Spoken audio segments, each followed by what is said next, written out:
ನಮಸ್ಕಾರ. Radhika Pandit phone ನಂಬರ್ನಿಂದ ಯಾರ್ಯಾರಿಗೋ message ಮಾಡಿ ಮೋಸ ಮಾಡೋದಕ್ಕೆ ಹೊರಟಿದ್ದ ಅಭಿಷೇಕ್ ಕಥೆ ಇವತ್ತು ಮುಂದುವರಿದಿದೆ. ಇವನು ಎಂಥವರನ್ನು ಯಾಮಾರಿಸಬಲ್ಲಂಥ ಕಿಲಾಡಿ, ಸಿಕ್ಕಾಕೊಂಡ್ರೆ ಈಸಿಯಾಗಿ ನುಣುಚಿಕೊಳ್ಳಬಲ್ಲಂಥ ಬಾಕಡ.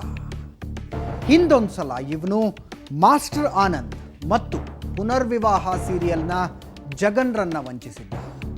ಈ ಸಲ ರಾಧಿಕಾ ಪಂಡಿತ್ ಹೆಸರಿನಲ್ಲಿ ಮೋಸ ಮಾಡೋದಕ್ಕೆ ಹೊರಟಿದ್ದ. ಅದಕ್ಕೂ ಒಂದು ಕಾರಣ ಇತ್ತು, ಅದರ ಡೀಟೇಲ್ಸ್ ಇವತ್ತು ಹೇಳ್ತೀನಿ. ಹುಟ್ಟು ಗುಣ ಸುಟ್ಟರು ಹೋಗೋದಿಲ್ವಂತೆ, ಹಂಗಾಯ್ತು ನೋಡಿ ಈ ಅಭಿಷೇಕ ಅನ್ನೋ ಹುಡುಗನ ಕಥೆ.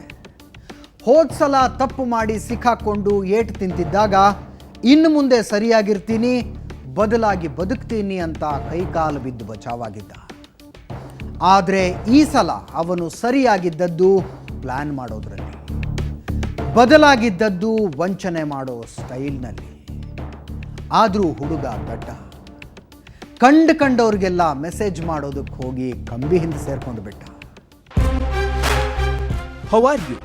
What are you doing? ಇಂತಹ ಮೆಸೇಜು ರಾಧಿಕಾ ಪಂಡಿತ್ ನಂಬರ್ನಿಂದ ಅದೆಷ್ಟು ಜನಕ್ಕೆ ಹೋಗಿದೆಯೋ ಲೆಕ್ಕನೇ ಇಲ್ಲ. ಅಷ್ಟು ಬ್ಯುಸಿಯಾಗಿರೋ ನಟಿ ಯಾವತ್ತೂ ಹೀಗೆಲ್ಲ ವಿಚಾರಿಸಿಕೊಳ್ಳದವಳು ಈಗ ಇದ್ದಕ್ಕಿದ್ದ ಹಾಗೆ ಯಾಕೆ ಅಂತ ಒಮ್ಮೆ ಎಲ್ರಿಗೂ ಅನ್ಸಿದೆ. ಆದ್ರೆ ಏನೋ ಮಾಡಿದ್ದಾರೆ ಸರಿ ಅಂದ್ಕೊಂಡು ರಿಪ್ಲೈ ಮಾಡಿ ಸುಮ್ಮನಾದ್ರು. ಅದನ್ನ ರಿಸೀವ್ ಮಾಡ್ತಾ ಇದ್ದವನು ಈ ಅಭಿಷೇಕ. ಹಾಗಂತ ಆ ನಂಬರ್ ಅನ್ನ ರಾಧಿಕಾ ಪಂಡಿತ್ ಬಳಸ್ತಾ ಇದ್ದಾಗಲೇ ಇವನು ಬಳಸೋದಕ್ಕಾಗಲ್ಲ.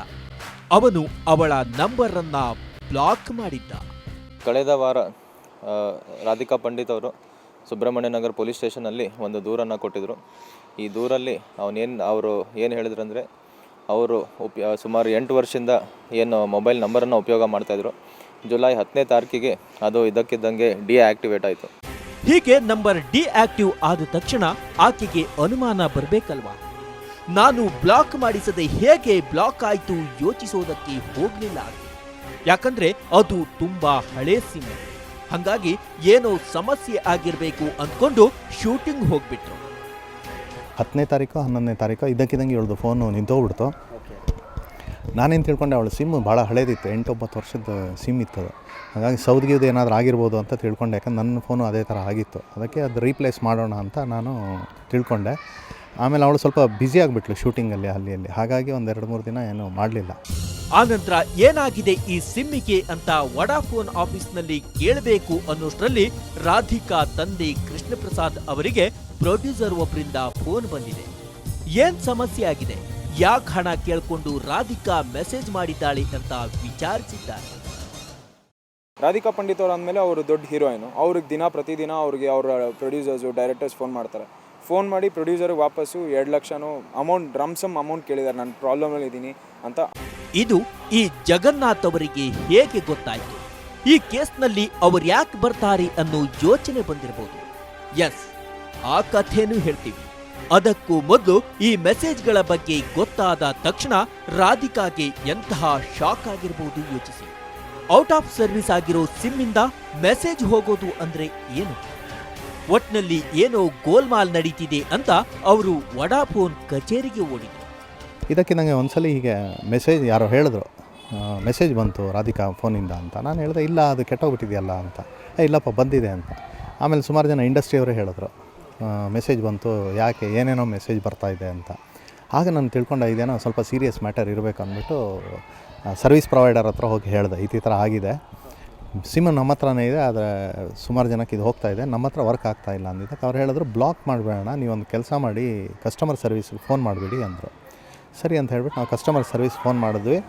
ಅವರು ಬ್ಲಾಕ್ ಮಾಡಿದ್ದೀವಿ ಅಂತ ಕನ್ಫರ್ಮು ಮಾಡಿದ್ರು.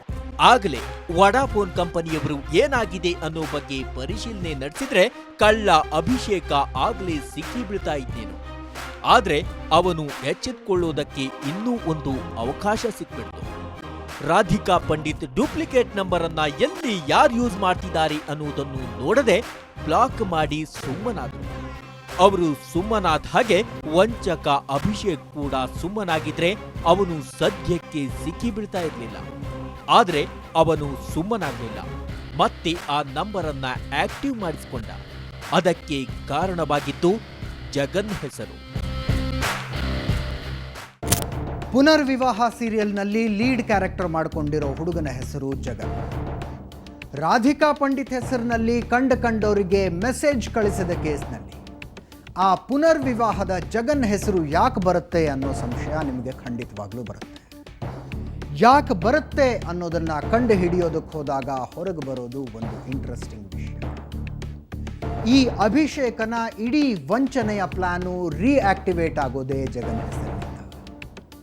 ಜಗನ್ನ ಪಕ್ಕಾ ಫ್ಯಾನ್ ಒಬ್ಬಳನ್ನ ಅಭಿಷೇಕ ಕ್ಯಾಚ್ ಹಾಕೋತಾನೆ.